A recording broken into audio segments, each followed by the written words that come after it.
HDFC bank की subsidiary company HDB financial services का much awaited IPO यानी initial public offer 25 जून को subscription के लिए ओपन हो चुका है। 27 जून तक ओपन रहने वाला ये आईपीओ इस साल का अब तक का सबसे बड़ा आईपीओ है। कंपनी आईपीओ के जरिए 12,500 करोड़ रुपए जुटाने वाली है।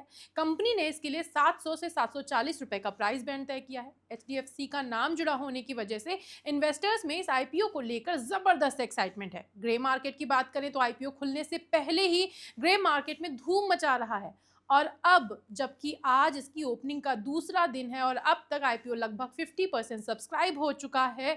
डेटा की माने तो वीडियो बनने तक नॉन इंस्टीट्यूशनल इन्वेस्टर्स का कोटा 15% जो था वो दूसरे दिन पूरा सब्सक्राइब हो चुका है। बाकी बात करें तो क्यूआईबी यानी क्वालिफाइड इंस्टीट्यूशनल बायर्स 0.01 गुना भरा है।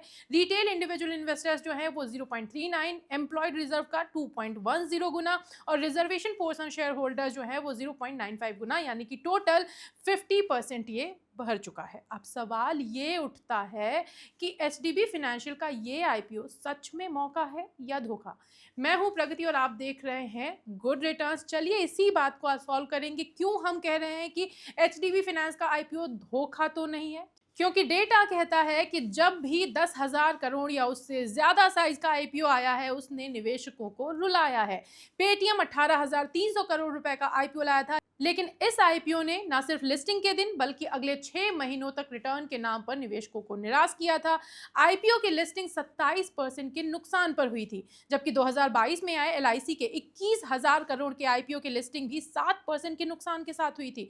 लिस्टिंग के 6 महीने के बाद भी शेयरों में गिरावट जारी रही थी और इसी तरह से 2024 में हुंडई मोटर्स इंडिया के 27,840 करोड़ रुपए के आईपीओ भी लगभग 6% के लॉस के साथ लिस्ट हुआ था। ये तो हाल के दिनों की बात है, लेकिन इतिहास गवाह है कि 10,000 करोड़ रुपए से ज्यादा साइज का आईपीओ जब भी मार्केट में आया है, फिर चाहे वो रिलायंस पावर हो या एसबीआई कार्ड या जनरल इंश्योरेंस कॉर्पोरेशन, कोल इंडिया अकेला ऐसा आईपीओ है जिसने अपने निवेशकों को लिस्टिंग गेन दिया था।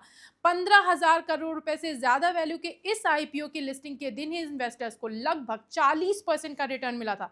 हालांकि ब्रोकरेज हाउसेस सेंट्रम ब्रोकिंग और एसबीआई सिक्योरिटीज आईपीओ को यानी एचडीबी फाइनेंशियल आईपीओ को सब्सक्राइब करने की सलाह दे रहे हैं। हमने इस आईपीओ का detail analysis primary market expert Arun Kejriwal के साथ किया।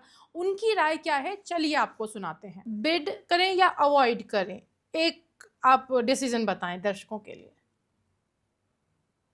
देखिए, अगर आप शॉर्ट टर्म के लिए इसमें निवेश करना चाहते हैं तो ये रिस्क फैक्टर अप्लाई नहीं करेगा, क्योंकि 2 साल की अवधि दी जाएगी।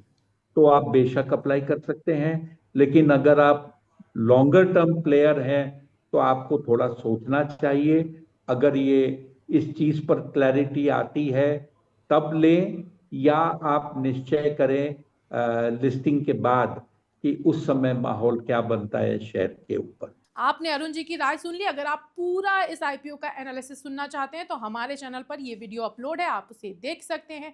Last but not the least, ये वीडियो हमने सिर्फ आपकी जानकारी के लिए बनाया है। गुड रिटर्न्स आपको इन्वेस्टमेंट की सलाह नहीं देता। हमने डेटा आपके सामने रखा, आप खुद अपने फाइनेंशियल एडवाइजर की हेल्प से इन्वेस्टमेंट प्लान करें।